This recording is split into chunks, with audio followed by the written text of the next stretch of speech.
In today's video, we are in Sandton, one of the richest square miles in Africa, and there's a Supercar event happening today. So we're going to be asking some few Supercar owners how they were able to get their cars they own, and how the millionaires here, they were able to, purchase their cars, because our dream car is this car. We want to be able to reach that type of level. So please make sure you watch the video to the end, subscribe to the channel, and oh, it's the GTI.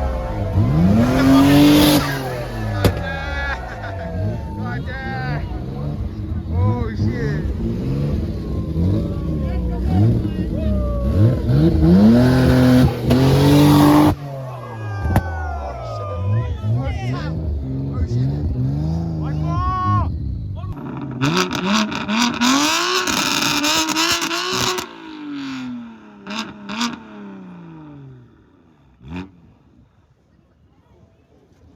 Hey, my guy, I don't want to be seen, but I'm a background guy. I don't want my face out there. I don't want my name out there. But I'm happy to have a conversation with you. It's my parents, bro. it's your parents. Yeah, bro. my dad got it for me, yeah. Really? Yeah. Damn, bro. Well, my dad's a software developer, so I think IT and stuff. IT and stuff. Yeah. My name is Shati. I buy and sell stuff. I buy and sell anything and everything. Anything and everything. There's always an opportunity to make money, and I'm there for it. Whether it's a car, whether it's a watch, whether it's a house, whether it's furniture. There's a huge auction market in South Africa. People's stuff gets taken, and a lot of people don't have access to these things because of lack of knowledge. So you leverage whatever you can get. If you can get a fridge for 1,000 rand and sell it at 4K, how much have you made? A lot. Leverage. Yeah. If you can get an M5 from an auction at 400,000 and sell it at 700, how much have you made? You just need to learn to leverage whatever you can, when you can. Lots of opportunities staring you right in your face, and lots of customers. Everybody's a customer. Everybody wants to buy something. You just need to find what it is that they need to buy then and there and use that to your advantage. I was selling property for a long time, and I realized that not only property makes money, because not everybody has $1 million or $2 million to spend on something, but somebody's got 200,000 to spend on a nice watch. So yeah, that's how it came about. I'm a great salesman. I have been self-employed for quite some time. It's nearly 20 years now. Never be afraid to approach somebody, ever. And never be afraid to go back to that person again. Unless a person tells you to F off, it means they still have potential to buy from you. It might not be today, it might not be tomorrow. And as you said, the follow-up. Following up, don't give up. You see, the thing is, our biggest problem as, I'll say, black people, is we give up too easily. I'm sure you've seen Egyptians who come all the way from Egypt, sell carpets and stuff. These guys come good to our locations, knocking on our doors. They eventually are gonna buy a carpet that you don't even need. So keep coming back. There's no way you could make millions in a few months or a year unless you're running a scam. Everything is a process, so you need to take steps before you can run. So it takes time. So I'd say the one thing that you need to do is you need to believe in yourself. Because the minute that you believe in yourself, there's nothing and there's no one that can stop you, honestly speaking. Look, like I said, I worked for a month when I came out of uni from this country. I'm not from here. I worked for a month, and at the end of the month, I told my boss to fuck off. I'm sorry for using that on your channel. And from there, there have been ups and downs. I've made a lot of money. I've lost a lot of money. I've been in debt. I'm still in debt, but I continue living. Reason being is I realized that everybody who walks around us is in debt somehow, somewhere. You just need to learn to manage your debt. So don't be afraid to go to somebody and say, yo, I have a business idea, fund me. And if they don't, you might find that the most unlikely person is willing to listen to you and fund your business. So it's an issue of not giving up and just keep knocking and knocking. And then what's the most expensive thing you sold, and how were you able to sell it? Okay, I'm not gonna talk of ours, but I sold a house for nearly, not nearly, but it was just, and it was a simple, and I'll tell you this, it was a simple, hey, I've got this here. The guy said, hey, I want it. And it was, hey, done deal within a couple of days. It was the quickest commission I had made, and it pocketed me a good 6 figures. High 6 figures. I can't tell you how much it was, but it pocketed me a good 6 figures. It enabled me then on the spot to buy an E92 335, which was tuned. I did a lot of work to it. And that was a good deal with some Australians. I'll never forget that deal because literally within a couple of days, my bank balance was smiling. So listen, that was very, very fun. I stopped drinking beer a long time ago. But for me to close this deal with these Australians, they offered me a beer. And I said, yeah, sure. I drank that beer for such a long time. But at the end of it, when they offered me the second one to drive home with, the deal was sealed. So sometimes you need to bend a little. Do something that's unorthodox. If a guy says, come shooting with me, say, hell yeah, come play golf. I'm a terrible golf player, but I'll go there to network. The 19th hole, we all drink there. That's when our business deals are closed. At the end of it, the bar. So it happens, yeah. And it's about being able to bend, like I said. Sometimes even at a car meet like this, at a certain point in time, because I'm a car guy, I was running one of the biggest car pages in Africa with over 50,000 people then. And you can imagine back home, everybody would be asking me questions, this and that and this and that. And then you even get other people who say, yo, since you run this car group, how can we leverage off you? You're influential. The guys who used to sell your energy drinks, those are the Muslim conglomerates. They would come and say, look, you have a car show? Because that is my fun time for me. It's very, very uncanny how I came to sleep here and there was a car show. So just learn how to leverage. Remember, if you've got the following, I think nowadays, you young guys work a lot on following. But the following is not a big thing. Have quality following versus quantity following. So right now, if guys believe in your brand and they say to you, look, we are going to follow you. We're going to put money behind you. That's what you need. Versus, fans who don't do anything for you financially or help you grow in terms of you as a person. So what you need to do is find people that will back you.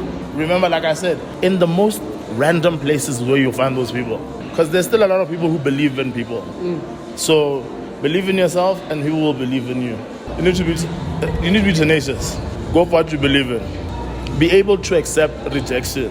To be able to, because not everybody that you go to will listen to what you're saying.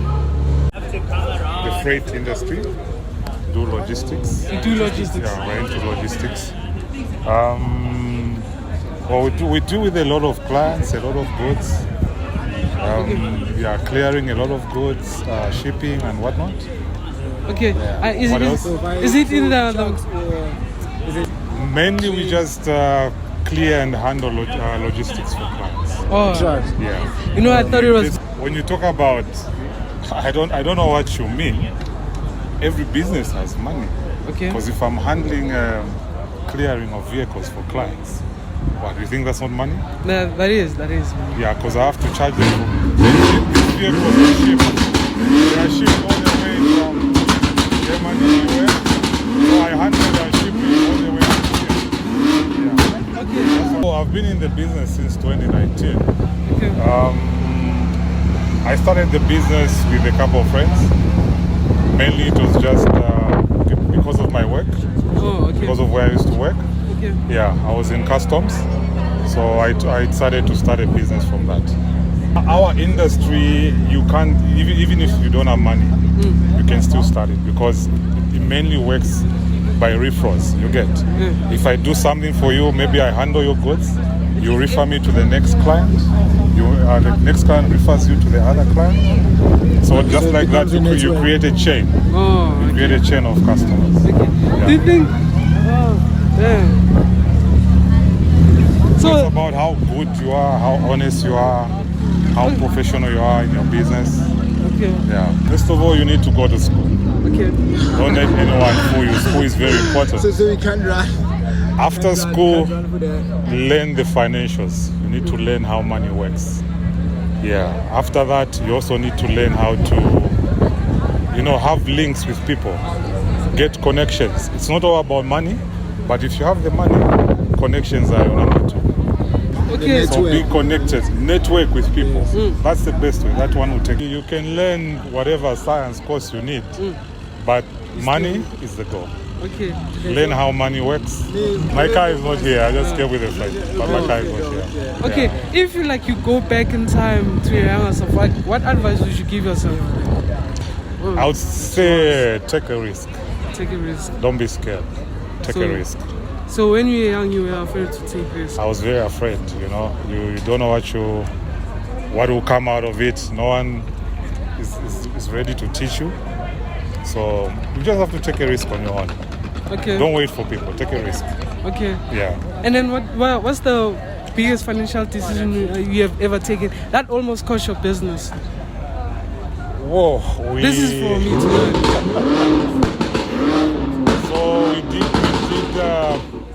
some couple of guys approached me to do a deal in minerals. It was to invest in a certain mine. And we did invest, but it was scam big time. Yeah. So the problem is we didn't do our due diligence. We didn't check the company, you get. We were too excited to invest. So study the company, study the business, get the right information, talk to the right people before you put your money in. Yeah. And our goal is to be millionaires one day. So what do you think are the skills we should learn so we can be like able to reach there? Like I said, money skills are very important. You need to learn how money works. Financial skills are important. Negotiation as well. You need to be a good negotiator, because just by helping someone close a deal can earn you a big cut. So negotiation skills, financial skills, I think for me these are the top. Okay. Anything else comes second. Okay. Yeah. Okay. I think. Oh, last one. What are your daily routines, or like what do you think that got you here? So I'm an early reader. I read books, and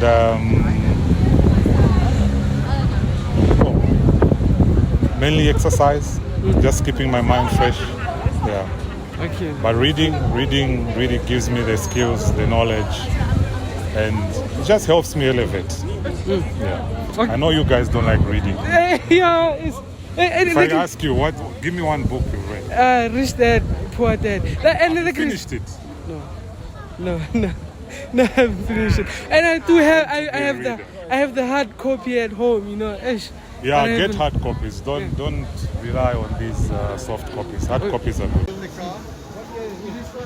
Oh, you already had the car. I bought it on Saturday and you fix it.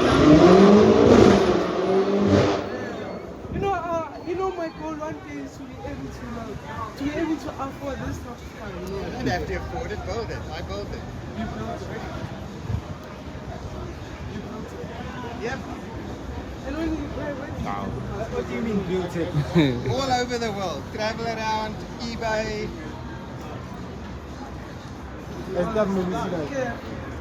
Do you think I'll be able to push this level one day too? What's it? Do you think which one is slower?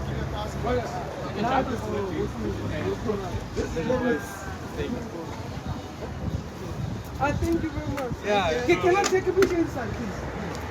Yeah. If, You. as in inside.